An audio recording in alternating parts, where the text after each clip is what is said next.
পুজোর আগে দুর্দান্ত চমক ডুয়ার্সে। এবার গরুমারায় পুজোর হাতি স্টার আকর্ষণ। এবছর ডুয়ার্সের গরুমারায় পুজোর ভ্রমণ এবার অন্য স্বাদ পেতে চলেছে বন দপ্তরের নতুন উদ্যোগে। পর্যটকদের জন্য হাতিকেই তুলে ধরা হচ্ছে প্রধান আকর্ষণ হিসাবে। সাজানো হচ্ছে ধূপগুড়ি এলিফ্যান্ট ক্যাম্প, যেখানে পর্যটকরা কাছ থেকে চেনা অচেনা হাতির জীবনযাপন দেখতে পাবেন। শুধু তাই নয়, হাতির পাঠশালা ঘোরানো দেখানো হবে পর্যটকদের।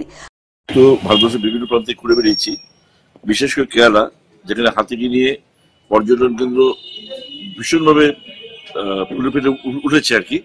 আমরা সেসব জায়গায় যেতাম, গিয়ে দেখে এসেছি হাতির স্নান, হাতিকে দিয়ে মানে মানুষের উপরে রাইড করানো, হাতিকে বিভিন্ন ভাবে সাজিয়ে তার বিভিন্ন পোস্টার মানুষকে মানে নির্দেশে মানুষের সামনে পেশ করা, এই ধরনের বহু কিছু যেগুলো হাতি কেন্দ্রিক আর কি।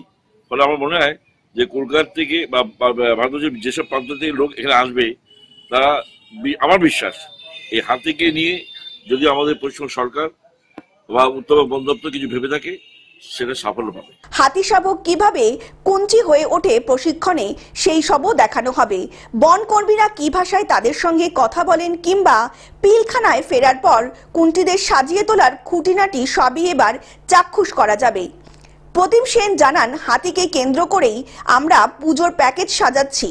চাইছি পর্যটকরা শুধু হাতি সাফারিতেই সীমাবদ্ধ না থেকে হাতির সঙ্গে সময় কাটান, তাদের বোঝার চেষ্টা করুন। এতে যেমন মানুষ বন্যপ্রাণী রক্ষা বার্তা পৌঁছাবে, তেমনি মানুষ হাতি সংঘাত রূপ ও সচেতনতা তৈরি হবে বলে জানান প্রতিম সেন।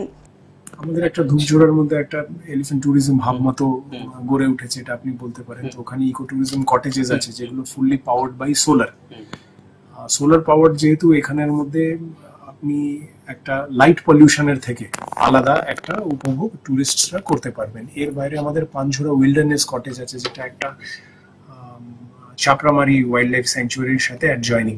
জলপাইগুড়ি থেকে সায়ন সেনের রিপোর্ট, গ্লোব নিউজ। এখন থেকে গ্লোব টিভি দেখুন আপনার স্মার্টফোনেও। গুগল প্লে স্টোর অথবা অ্যাপল স্টোর থেকে ডাউনলোড করুন গ্লোব টিভি লাইভ অ্যাপ। এছাড়া জিও টিভি অ্যাপ থেকে দেখুন গ্লোব টিভি লাইভ।